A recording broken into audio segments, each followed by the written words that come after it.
muryango ukaba wemeranije igihugu byemeranije hagati yabyo gushobora gushyira hamwe ingufu na cyane cyane kugira ngo bashobore kugwiza ubutunzi mu bihugu byabo bongere bashobore no guhanahana urudandazwa byoroshe ndetse bashobore no guhamagarira abanyamitahe kuza gushinga imitahe mu bihugu bigize uwo muryango w'ibihugu byakomeza. Isoko rusange rero yagutse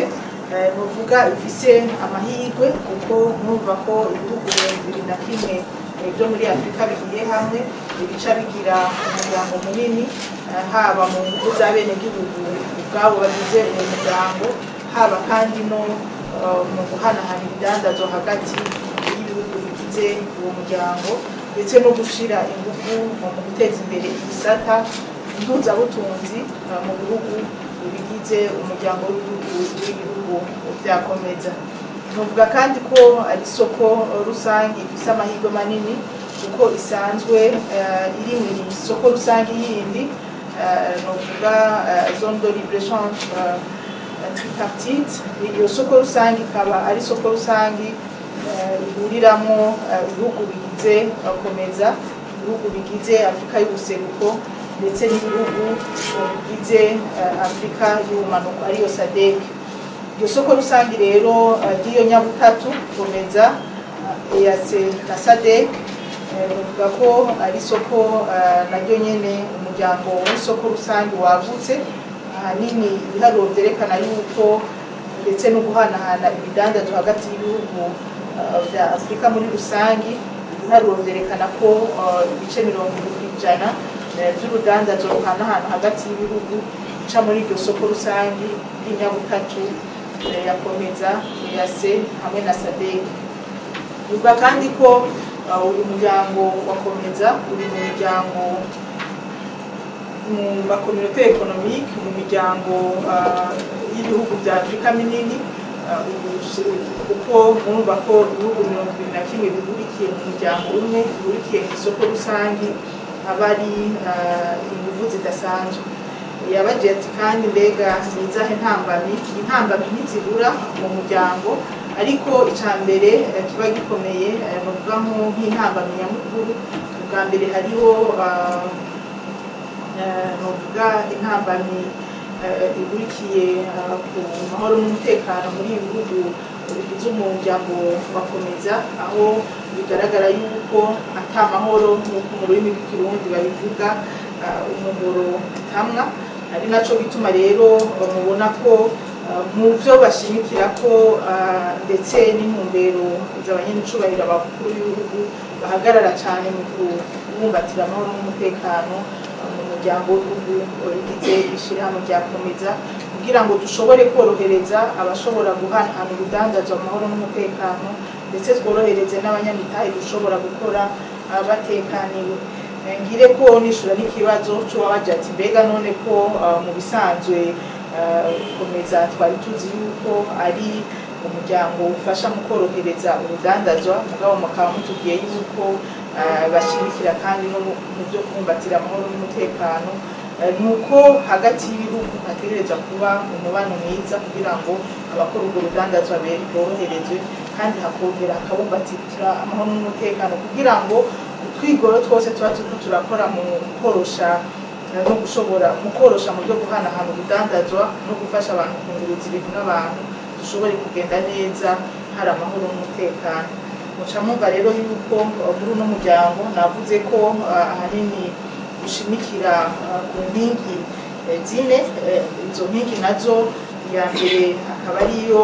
guteza imbere ubutunzi bw'ibihugu biciye mu bisata mpuzabutunzi bw'ibihugu. Ikindi naco nuko kandi bashimikira ko mu kuduza imibereho y'abenegihugu ubwabo kugira ngo bashobore kugira imibereho myiza no gushobora korosha no guhamagarira kandi imitahe ishobora kuza gufasha mu bisata mpuzabutunzi bw'ibihugu bigize umuryango wakomeza. Ibyo byose rero bigashoboka mu gihe hari amahoro n'umutekano. Yagarutse kandi ku kibazo ati mbega mu Burundi twokwirata iki mu byaranguwe n'umuryango w'ibihugu bigize akarere ka Komeza. Ku bisanzwe ico novuga nyamukuru kiba gikomeye muri iki gisata c'amasoko rusangi, ubwa mbere ni gushobora gushiraho amapolitiki twese duhurizako, hagaheza hakajaho amastrategie twese dushobora guhurizako mu bisata bitandukanye, ndetse hakabaho n'ingingo duheza tugahurizako kugira ngo dushobore gufasha urudandazwa gukora, abadandaza bato bato ndetse n'abandi banyamitahe gushobora gukorera muri ibi bihugu by'umuryango w'akarere ka Afurika y'Ubuseruko. Navuze ni hari byinshi bimaze gukoreka bikozwe biciye muri secretariat ya Komeza, ndetse ahantu ari navuze icyambere nuko muri ico gisata cyo gushobora korosha no gushobora gushiraho de mécanismes byotuma urudandazwa bworoherezwa. Hariho projet ndetse novuga yatanguye kuva kera muri office de recettes mu kigo kijeje gutoza amakori, yadufashije kugira ngo dushobore kuja hamwe n'ibindi bihugu dukoreshe systeme imwe ariyo yitwa Sidonia, idufasha guhanahana amakuru hagati y'ibihugu na cyane cyane mu byerekeye ibyo guhanahana urudandazwa. Ibi rero byaradufashije cyane kugira ngo mu gisata cyo gutoza amakori mu Burundi bishobore gushiraho systeme idufasha guhanahana amakuru no gushobora kuraba ibidandazwa byinjiye n'ibisohotse hagati y'ibihugu bigize aka karere ka Komeza. Ikindi novuga nuko baradufasha muri mu by'amaprocedure kugira ngo turabe ingene twogenda turagabanya umwanya ababa badandaza canka abunguruza ibidandazwa bamara ku mipaka, bikadufasha gushiraho ubuhinga bwa none ndetse n'inyubako zituma abantu bamara umwanya muto ku mipaka mu gihe baba bariko barajabukana ibidandazwa canke baba bariko bariyunguruza ubwabo. Ikindi novuga nuko n'iki nari navuze ca régime commercial simplifié izifasha bene igihugu na cyane cyane batoyi bakora urudandazwa rutoyi rutarenga amadolari 2,000 ku munsi, kugira ngo bashobore kurengana umupaka biboroheye ndetse bashobore no kugira amadeclaration yabo bakoresheje iyo régime commercial simplifié, gaheza bigafasha hagati y'ibihugu guhanahana amakuru no korohereza abakora urudandazwa ruto ruto njabukandika. Rero iyi régime commercial simplifié irakora novuga hagati y'ibihugu biri muri Komeza ndetse hano mu Burundi, tukagomba no tukazoyitanguza ku itariki 30 ukwezi kw'icumi mu mwaka nyene ku mupaka wo mu Gatumba hagati y'igihugu cy'u Burundi n'igihugu ca Repubulika Iharanira Demokarasi ya Kongo. Bizoza bifasha abene igihugu bahora bagira ibibazo mu madeclaration, abakora urudandazwa njabukandike bitarenze amafaranga ibihumbi by'amadolari ku munsi, bazoheza boroherwe kuko bazogira amadeclaration bakoresheje iyo procedure iri simplifié yoroheje, ibafasha gutamara umwanya munini no gushobora kujabukana ibidandazwa byabo byoroshe. Ikindi novuga nuko mu gisata nyene cyo gutwara nk'abantu n'ibintu turaheza tukumvikana kugira ngo dushireho amategeko twese atugenga ashobora kutworohereza, adufasha no kugabanya umwanya waba transitaire abantu baba batwaye ibidandazwa. Navuze régime de garantie du transit sous douane yagiyeho mu mwaka wa 2017, idufasha gushobora idufasha na cyane cyane gutanga ubutabo bw'inzira ku bantu batwaye ibidandazwa biri muri transit, biri mu nzira bija mu bihugu by'umuryango wa Komeza, bigaheza bigakorerwa mu kigo kijeje gutanga amakori n'amatagisi obera. Ibyo rero biraheza bigafasha abantu baba ariko barahanahana urudandazwa muri ibi bihugu baciye haba mu muhora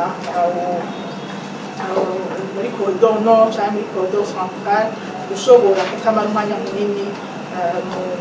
bigo bitoza amakori n'amatagisi, ndetse no gushobora kuronka ico bipapuro gishobora kubafasha kurengana byoroshe. Bikaheza bikanadufasha no bigafasha n'ibigo bijeje gutoza amakori n'amatagisi gushobora gukingira no gutoza amakori n'amatagisi bikwiye ata kwihenda kurimo, kuko haba habaye ku guhanahana amakuru biciye muri iyo régime de garantie du transit sous douane y'ibihugu bya komeza. Ikindi novuga nuko muri iki gisata nyene cy'isoko rusangi nuko musanzwe muzi nko mu gisata c'ubwishingizi twese turakoresha ama assurance, ariko ico novuga nuko gushika ubu abatwara ibintu n'abantu bakoresha muri iki gisata cyo gutwara abantu n'ibintu bahurikiye mu bihugu byakomeza baremeranije yuko ukoresha ikarata imwe ariyo carte jaune dukomeza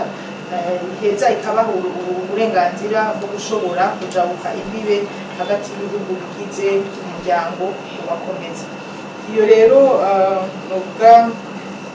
iyo carte jaune yakomeza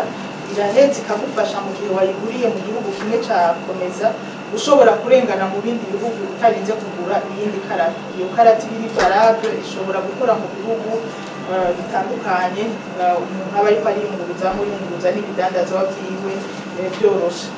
Ikindi novuga nuko muri uwo muryango wakomeza twokirata nuko ku by'ukuri hariho ama institution ari spécialisé yakomeza aza gufasha no mu gihugu cyacu cy'u Burundi, ndetse amwe akanaterera mu bikorwa by'iterambere. Tuvuze nka Banque de Commerce et de Développement utanga nk'akarorero mu mwaka w'2021 niho banki ijejwe ubudandaji n'iterambere y'uwo muryango w'ibihugu bigize komeza bashobora kugira amasezerano hamwe na Bankobu kugira ngo ishobore gutanga amafaranga y'ingurane ashobora gusahiriza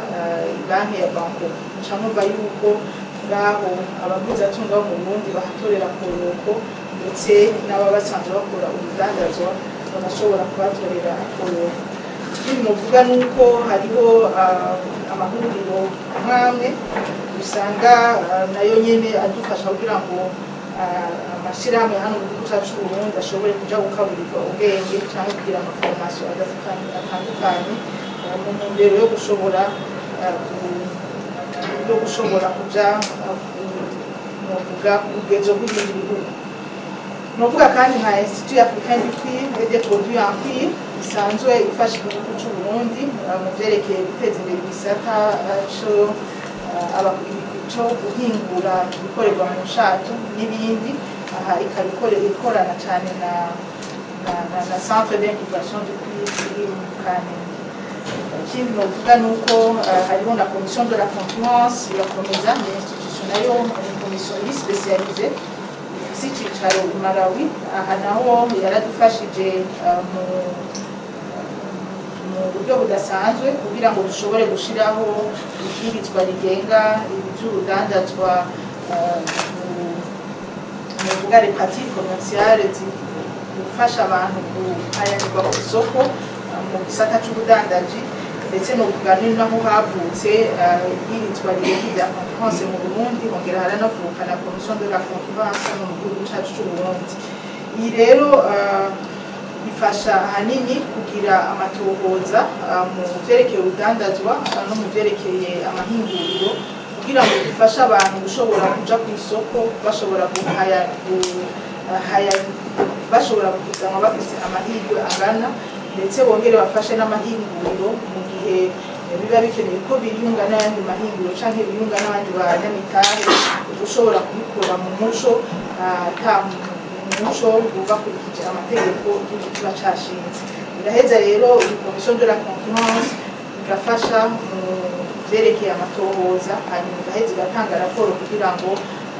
igihugu ubwaco gishobore gufata ingingo bivanye n'ayo matohoza kiba cagize mu vyerekeye urudandazwa masoko, ndetse no mu gushobora gukingira abaguzi muri rusange. Ikindi novuga nuko nkanzi nk'akarorero hariho Société de Réassurance de la ZER. Iyi nayo leta y'u Burundi yari yiyemeje gushiramo umutahe muri Société de Réassurance de la ZER biciye mu Sokabu na Bipor. N'umunsi akaba ari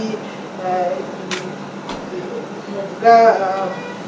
ishiramo ry'ubwishingizi bw'ibihugu bigize umuryango wakomeza, dushobora kwishingira abantu mu gihe bagize ingorane ndetse ryama rikorera hamagarira n'abantu babishoboye gushobora kugitura kugira ngo bishobore kubafasha mu gihe bagize ingorane. Mu Burundi rero bukaba buserukirwa na Sokabu na Biko muri iryo shirahamwe ry'ubwishingizi, kandi uno mwaka akaba ari na Sokabu novuga ko itwara amanama akorwa ni Société de Réassurance de la ZEC. Hariho wabaje ati mbega ingenzi zo kwitega iki kuri iyi nama y'abakuru b'ibihugu izoba muri uku kwezi. Icambere novuga kubona igihugu c'u Burundi carizewe n'inama y'abakuru b'ibihugu bira 22 ibihugu bigize umuryango wa Komeza, nicerekana yuko igihugu c'u Burundi kiba gifise icizere mu makungu, hanyuma bikerekana kandi ko igihugu c'u Burundi ari nyabagendwa. Murumva rero kwakira abantu bavuye mu bihugu bitandukanye birenga 20 vya Afrika ndetse no kwakira ibikorwa nk'ibi ni ingirakamaro ku gihugu cacu c'u Burundi, kuko biradufasha imyiteguro kuja ku rundi rugezo rwo kwakira amanama akomakomeye. Icambere, ica kabiri nuko tweza tukakira ingenzi, gutyo abakorera mu bisata byo kwakira ingenzi n'ibisata byo korohereza ingenzi nabo bagaheza bakahatorera koyoka. Rero novuga ko mu gisata c'ingenzi aba ari akaryo nkange ko gushobora guhamagarira ingenzi ziba zaje muri iyo nama kugira ibyiza by'Uburundi, les opportunités d'investissement ziba zihari, na cane cane mu gihe tugirirwa amahirwe ko hazoba hariho na forum économique, ihuriro ry'abanyamitahe, abadandaji ndetse n'abatanga amafaranga, rizoba ku tariki ya 28 ukwezi kw'icumi mu mwaka nyene mu nteguro y'iyo nama izohuza abakuru b'ibihugu. Murumva rero ko kazoba ari akaryo keza ko gushobora na twebwe nk'igihugu c'u Burundi gushobora gushira ku meza muri iyo business forum, muri iyo forum économique, kuratana izo opportunités d'investissement z'igihugu cacu c'u Burundi, ndetse no gufasha abaguzatunga b'Abarundi gushobora guhura n'abandi baguzatunga bo mu bihugu bivuye mu muryango wa Komeza, bityo bagaheza bagahanahana ivyiyumviro ndetse binashobotse bagashobora kuganira imigambi n'imigabo bashobora kurangura muri kazoza mu ntumbero yo gushira mu ngiro amasezerano y'ibihugu bigenga ibihugu bigize umuryango wa Komeza. Rero no gushikiranganje Burundi bwiteguye kurata ikibuye ryo kungira bijanye n'ingenzi mu bijanye no gutegura iryo huriro ry'abaguzatunga ry'abanyamitahe ndetse n'abatanga amafaranga. Avuga ko ari igikorwa naco nyene gikomeye, kuko riba ari ihuriro riba rihuriyemo ibihugu birenga 21, abantu bavuye mu bihugu birenga 21 bavuye mu bihugu bigize umuryango wa Komeza. Akaryo rero keza Barundi na cane cane abaguzatunga, baba abaguzatunga bato bato canke abisumunuye rwaruka n'abandi, tuhamagarira kwitabirira iryo huriro novuga iyo forum économique, kugira ngo turonke akaryo ko kushobora gushira ku meza natwe imigambi tuba dufise hano mu gihugu cacu c'u Burundi, ndetse no kurata ama opportunités d'investissement ari mu gihugu cacu c'u Burundi mu bisata nduzabutunzi bitandukanye. Novuga nk'uko dusanzwe tubizi, igihugu c'u Burundi kiracari igihugu co guhurumbira, igihugu co gushiramo imitahe. Bisaba rero yuko iyo forum économique, iryo hwaniro ry'abanyamitahe, abadandaji ndetse n'abatanga amafaranga bavuye mu bihugu vya Komeza twogerageza kugira ngo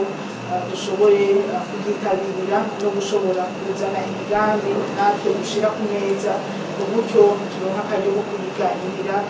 no kuyihuriza n'abandi baba bavuye mu bihugu vya Komeza. Uwabajije ati gukorosha urudandaza ndengabibe zoba kumwibonesha aha ico nomubwira nuko muravye mu biharuro bitangwa biragaragara yuko igihugu c'u Burundi gifitaniye novuga kigirana urudandazwa ndetse n'ibihugu byo mu karere kagize umuryango wa Komeza. Notanga nk'akarorero ku biharuro byo mu mwaka wa 2020 byerekana yuko ndetse n'ibiharuro byo mu myaka yagiye akurikira birerekana neza yuko igihugu cy'u Burundi gihanahana urudandazwa cyane ubwa mbere n'igihugu cya Repubulika Iharanira Demokarasi ya Kongo, igihugu cya Kenya, igihugu cya Uganda, igihugu cya Zambia ndetse n'igihugu cy'u Rwanda ndetse n'ibindi bihugu bigize akarere umuryango w'ibihugu bigize Komeza. Rero novuga nivyo dusumira muri ayo masoko yo mu bihugu bigize umuryango ubakomeza biracari byinshi kurusha ibyo dushora kuko ibiharuro byerekana yuko ku by'ukuri ibyo dushora ari byo bike bigaragara yuko ibyo dushora ari byo bike aho ibiharuro byerekana yuko ico no kuva balance commerciale igihugu cacu biri hasi cyane kuko dushora hafi miliyoni 45 z'amadolari ariko izo tuja gusumira muri ayo masoko bikaba byababa miliyoni 180. Uca mwumva yuko hakiriho ikinogo kinini hagati y'ibyo dushora n'ibyo tuja gusumira muri ayo masoko mpuzamakungu. Ari naco bituma rero twama turiko turahamagarira Abarundi kumva yuko kwinjira muri iyi miryango y'amasoko rusangi nk'igihugu tugendayo kugira ngo twagure imbibe z'abaguzatunga bo mu gihugu cacu Burundi bashobore kuronka amasoko aho bashorera ivyo bimbuye. Tubahamagarira rero gukomeza umurindi wo kuguza umwimbu na cane cane ku biterwa njabukambibe bigaragara yuko dufise amahirwe muri iryo soko rusangi ryakomeza ndetse bikongera bikagira n'amahirwe mu nyabutatu y'isoko rusangi Komeza, EAC na SADC kugira ngo dushobore kugwiza natwe ibyo dushorera hanze gutyo balance commerciale yacu muri aka karere ka Komeza ishobore kuduga.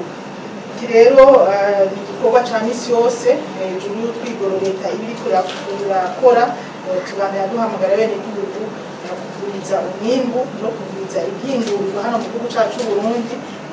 bije ibisabwa byose bizirana cyane cyane utunenge kugira ngo bishobore guhugururwa muri aya masoko rusange tuba turimo. Abari amasoko rusange mugabo n'amasoko kandi uganirwamo n'ibindi bihugu bisaba kwitegura no gushira ingufu cyane mu guhingura no mu gushobora gushora ibishobora guharanirwa muri aya masoko. Rero abaje ati mbega Uburundi umwenegihugu muto yokwitega iki kuri inama y'abakuru b'ibihugu igiye kuba ku by'ukuri cya mbere umwenegihugu muto yokwitega ko nuko kwinjira mu muryango w'isoko rusange yakomeza ni ukwagura imbibe z'amasoko hejuru y'amasoko yo hano mu gihugu cyacu Burundi. Ni ukuvuga ngo tuba duhaye akaryo umwenegihugu wese ushobora kuronka isoko ashobora gushoreramo ivyimburwa vyiwe mu gihe yaronse umusaruro mwiza. Ico ni ca mbere. Ikigira kabiri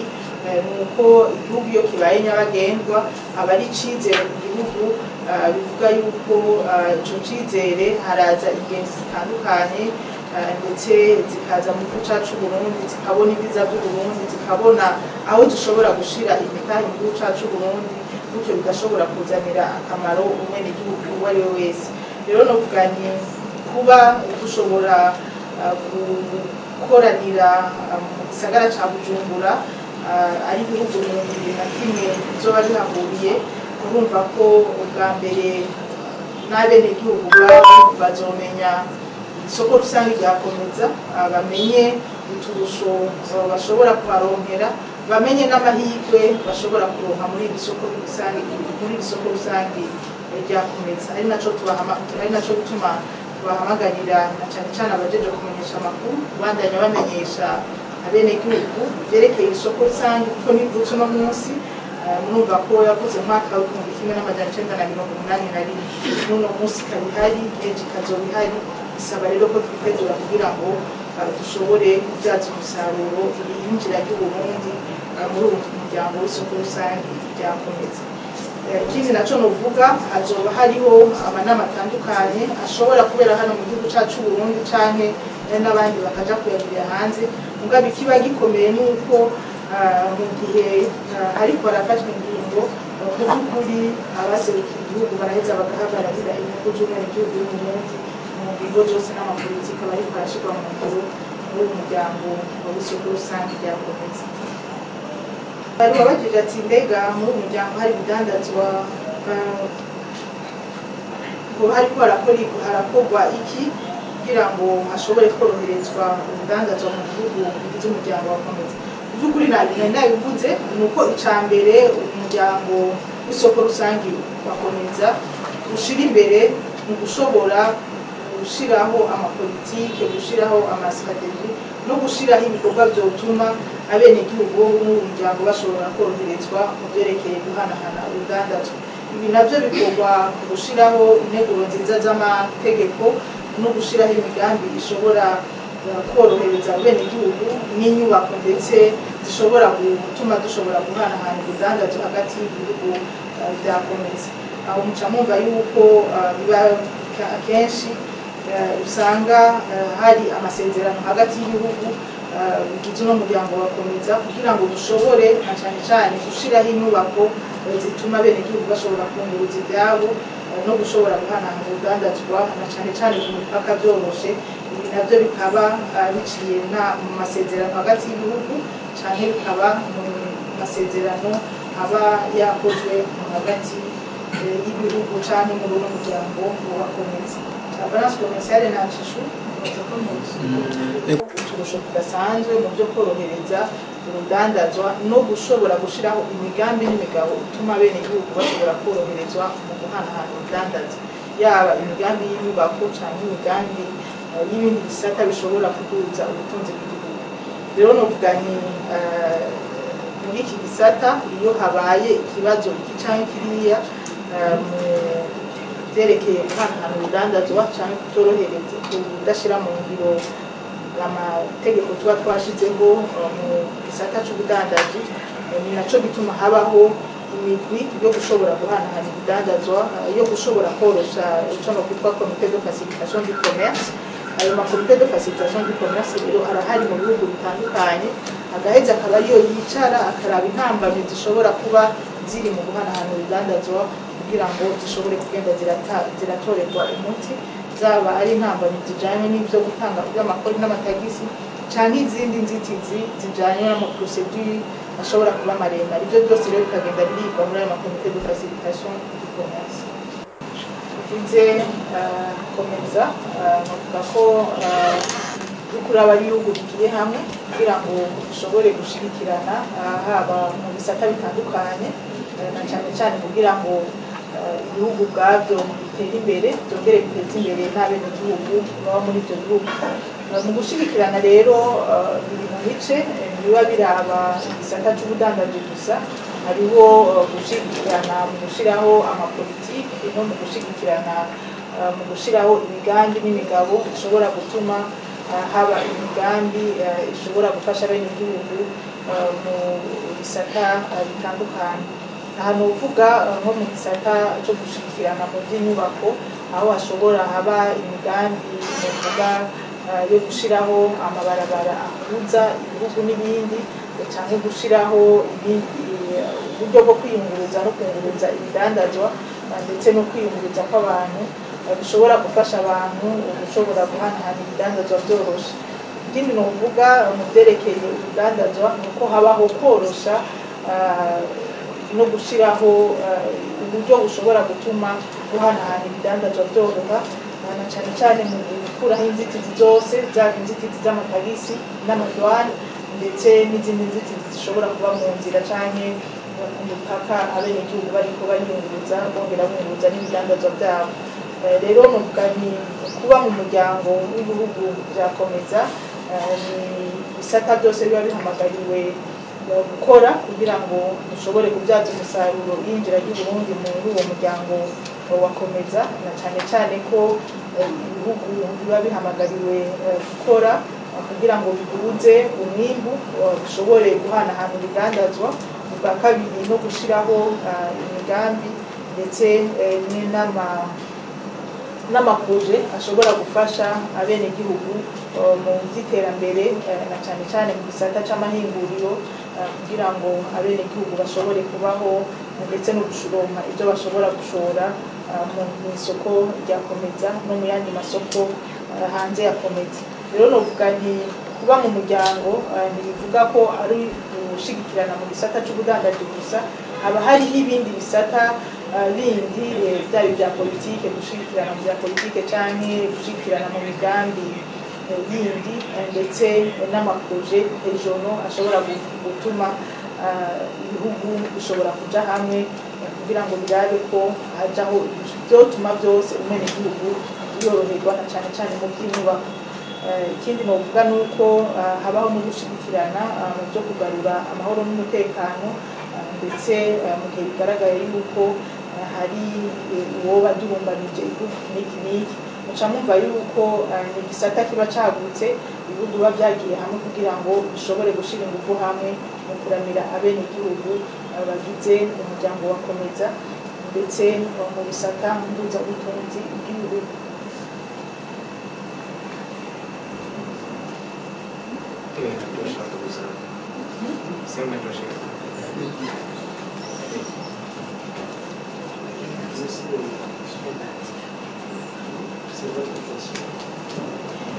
Mu vyerekeye imyiteguro y'uru rubanza rudasanzwe rwo kwakira inama y'abakuru b'ibihugu igira 23 y'abakuru b'ibihugu n'amareta bagize umuryango w'ibihugu bya Komeza, bavuga ko isa n'iyimaze gutera intambwe kuko murazi yuko mu kwezi kucenda twasinye amasezerano hamwe na sekretariya ya Komeza yemeza yuko hagiye gutangura imyiteguro nyezina yo gushobora